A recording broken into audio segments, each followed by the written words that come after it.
So I'm still just like recovering just a little bit from Tyler's amazing story. That was I'm still processing that. So if I seem a little bit frazzled, that's a good explanation for why.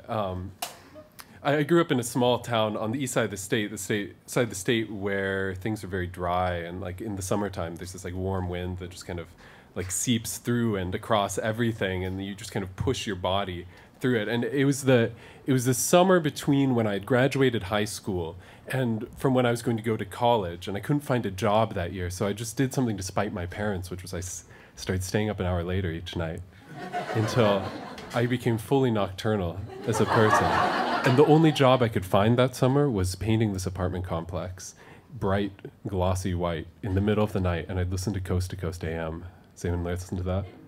Aliens, Sasquatch, the Illuminati, like that sort of stuff. And I would work all night painting this apartment, and then when the sun would rise, I would hop back on my bike and I would go back home and eat this big breakfast and then fall asleep, deep sleep. And one night I was out getting ready to go to work, and when my friends called me and they said, "Jeff, we're dressed like it's the 80s, and we don't know what to do." And there's only two places in my hometown that are open 24 hours a day. And that is the grocery store where you can go and buy a dozen donuts for $2. And the laundromat that's shaped like this glass fishbowl. And there's like a fluorescent, like buzzing lights that go across it. And there's like picnic tables where like, the college students will sit and do their work. And there's like front load washers and top load dryers and top load washers and front load dryers. And I said, "I'll meet you at the laundromat." And I show up there. And it's on the main drag through town, busy, like as busy as the streets get in my city. But we show up in this laundromat, and I like all my friends are there, and they're dressed like it's the 80s, or not like the 80s, but like what they think the 80s are like, based on like what you see on like TV or like a movie or something.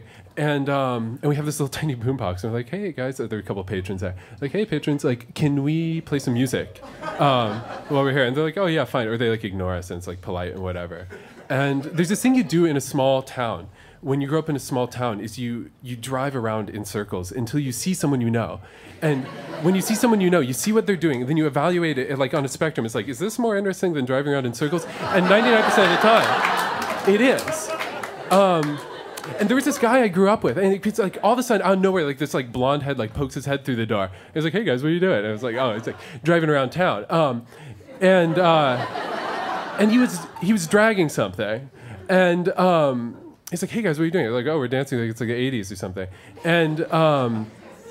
And he's like, "Oh," and this was the troublemaker in my hometown, like always in trouble. Like every town has one, just like classic, like always talking to the cops, always talking to the vice principal. And he was dragging this thing. He's like, "Hey guys, do you know what this is?" And it's this giant black rectangle. I'm like, "Ryan, what is that?" And he's like, "Oh, this is a 50-watt bass amp." And he's like, "Do you mind if I plug it in here?" And so all of a sudden, this like incredibly polite dance party with a bunch of like sweaty teenagers like turns into this just like raging manifesto of like teenage like confusion and youth, and all this stuff is happening, and the glass panes on the fishbowl are just going like this, and someone puts on the album, the Daft Punk album that has Around the World on it, and like just like shit goes bonkers. And there's like all these kids like jumping up and down on these plastic picnic tables, and you can see them waving like this. And there's kids jumping up and down on like these top-load washing machines and front-load dryers.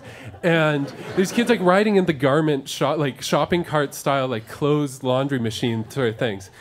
And yeah, and I had never listened to electronic music before in my life. I was just like, what is this? And like there's this critique that of like electronic music. It's like, oh, it's like simplistic and it's like repetitive and it's like all this, but like the only three words of this song were so radically unapplicable to us teenagers who had grown up in this small town.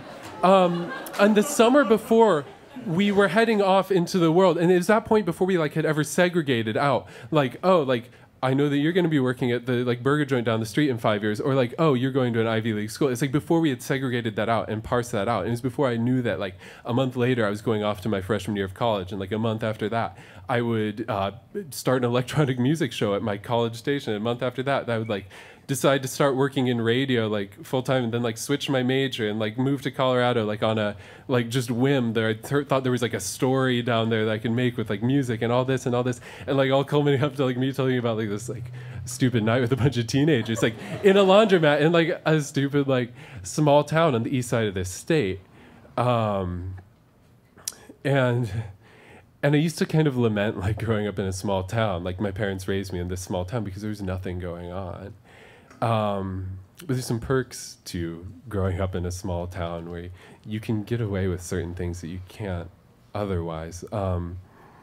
Yeah, you know, like one of the things about living in a small town is that when you're having a Daft Punk dance party in the Fishbowl Laundromat across the street from the place where you can get the donuts for $2, there's a lot of, you know, there was a cop car that drove by that night, maybe two, and there was a police officer sitting there, like, casing us out, you know?